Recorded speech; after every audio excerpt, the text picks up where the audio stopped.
Hello everyone, I am back and today we are going to be reviewing All Quiet on the Western Front. This is a new film that's on Netflix. It is directed and written by Edward Berger along with two other writers, and it is based on the novel and also a remake of a film that came out in 1939, I want to say, and then another one in 1979, or maybe 1930 and 1979. And it is a World War I film that follows a bunch of new recruits in Germany and basically shows their side of the war, of the Great War, World War One. When this movie got announced, I was kind of wary. I remember seeing the trailer and being like not so sure because I don't know. War films are kind of hit and miss these days. There's a lot of war films that get made that kind of don't get up to snuff. They don't kind of meet the kind of the high highs of films like Saving Private Ryan, which they always try to be, or The Thin Red Line, or Black Hawk Down, or all the iconic war movies. There's always an attempt to kind of meet the competition and falling short.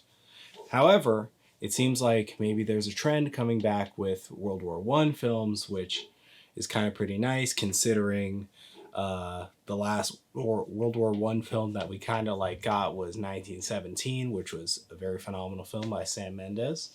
And yeah, it's nice because this war, specifically World War One, is kind of slighted when it comes to films. You don't really see a lot of World War One movies prior to this. Only prior, really, to the Second World War is when you really see a lot of films about the Great War, but not too much afterwards. And that's because obviously much bigger, much more iconic conflicts followed. So we're here with All Quiet on the Western Front, and is it good? Well, let me say this. I really, really dug this movie. I like seeing underrepresented conflicts shown in film, but that doesn't win you points. That can only take you so far for me. I really, really want to commend this film's filmmaking and the form and the direction, because let me say they really went for it. This film is brutal. This film has incredibly beautiful battle scenes, spectacle filled battle scenes, but that really underline are really underlined with just sheer brutality and just awfulness. I mean, that's the thing that we're kind of taught about World War One a lot, right? Is that World War One there was a lot of trench warfare, there was a lot of fighting in the mud, there was gas, there was like all these just things that warfare was horrible, it was awful. You don't really hear too much about that outside of any other conflicts, say maybe like World War One or the Vietnam War, so to speak. So, this film does a really, really good job at sort of nailing down like just the brutality, the sheer brutality of the warfare that is happening. Now, this film follows a young man and a bunch of his friends who are joining the war effort anyway. And you see them through training, and they're all excited. They're like, "We're gonna go to war. This is gonna be sick. We're gonna have the coolest time ever. We're gonna be mega bad or whatever." And then the reality of what they're facing hits them, and they slowly realize that war is not a game. War is not fun. War is horrific. War is super sad. It's maddening. It makes no sense. And it's just awful. And that's what I love seeing in movies like this, because obviously the original All Quiet on the Western Front is an anti-war film. It's seen as one of the great anti-war films, and the novel's seen as one of the great anti-war novels. And there's kind of a saying in anti-war movies that an anti-war film, a film can never really be anti-war because spectacle will always be introduced during like these big battle scenes, and you will always end up kind of more in awe than you are in horror of what's going on. Now, that's a criticism that's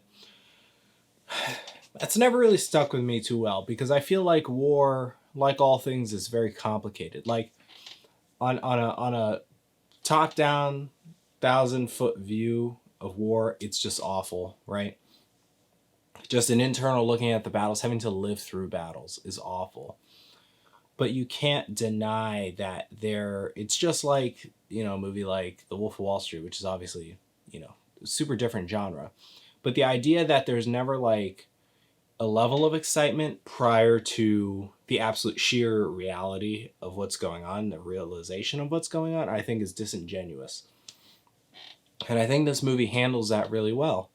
But that's the other thing, right? Is like, if you ever see like videos of all these insane battle, like even the real footage is like spectacle, because you're just like in awe of all these things going on. You're just like, holy crap, this is insane that you're seeing all this, and you really kind of are in awe, but you're not experiencing obviously the emotions of all the people there who are not thinking about that. They're just thinking about surviving.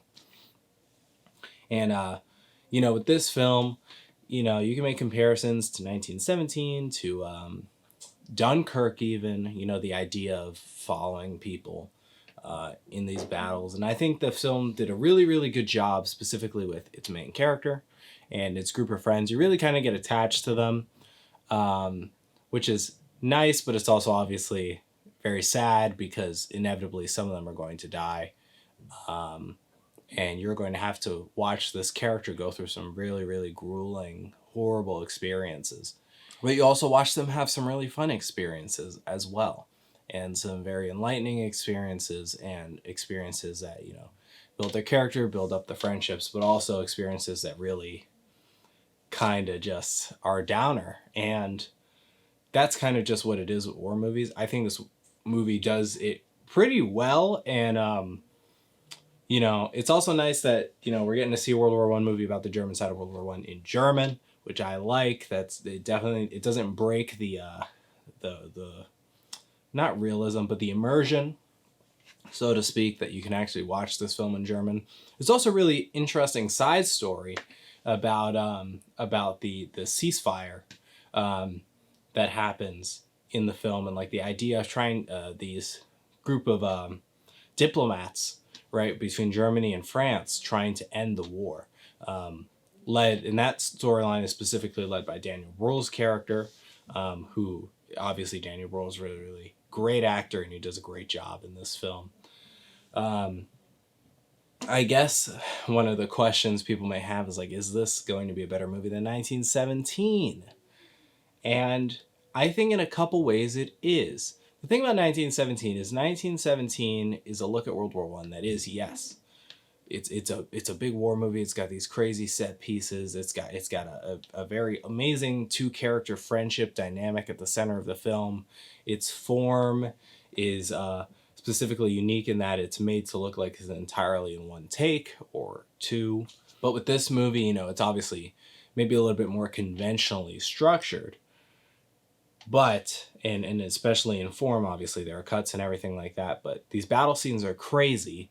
And I think in a way it does a way better job at conveying the horror and the absolute like just destruction of World War I as a conflict. Whereas 1917 really doesn't have all that much of that in any way that I would say is like super substantial. You're in 1917, for the most part, you are seeing like the aftermath of battles, but you are not seeing like those battles as they're taking place, save for the big push at the end of the film. Yet even that is sort of devoid of any force on any real like person on person, force on force contact. Which is kind of disappointing. It's riveting in the film, but when you take a look at something like All Quiet on the Western Front, or even other World War films, like one of my favorite World War films is Stanley Kubrick's Paths of Glory with Kirk Douglas, and you get to see the battle scenes in that are insane, and these ones are insane in a very different way. They're shot really well too, which I really, really love. They're very bloody. They're very you can feel the mud. You can you can see it. And in a way, I don't know if there's any gamers amongst the crowd, but if you've ever played the video game Battlefield 1, I kind of got a similar feeling and experience in some of the events to some of the things that happen in that game. Specifically, when the tanks start arriving in the film, there's a whole big scene with tanks, which is insane. There's a whole big scene with flamethrowers, which is also insane. And it's really horrifying and chilling because the way it presents it, it's really like, oh my God, there is literal monsters on the other side. It's like hellish and demonic almost. And I love that they're able to convey something like that in film, especially for a war that's super underrepresented, and in the detail that they're able to do it in. It's a very exciting film, but, you know, specifically with certain things that happen in the third act of the film, you really do kind of get the sense of the message really starts to hit home a little bit more. The meaninglessness, the fear, the sort of the loss of life that kind of just doesn't feel like it was worth it. And there's kind of this idea that once a war starts, whenever it ends, it's already too late. And I just love that this film was able to drive that home. I really, really felt that when I was watching it. And, you know, I think a lot of people will. Is there spectacle? Yes. I think at this point, I almost feel like the debate is just mute at this point, because you can derive a message in spite of spectacle, in spite of like just excitement. You know what I mean? Because you can be excited, but if you're really paying attention to what you're watching, if you're really taking in what you're watching, you know, you're going to understand like exactly what the film is telling you. And I think this film does a really good job of balancing, like, hey, this is a World War I war movie, and we know that you want to see battles, and we know that you want to see all this crazy stuff that was happening in World War I.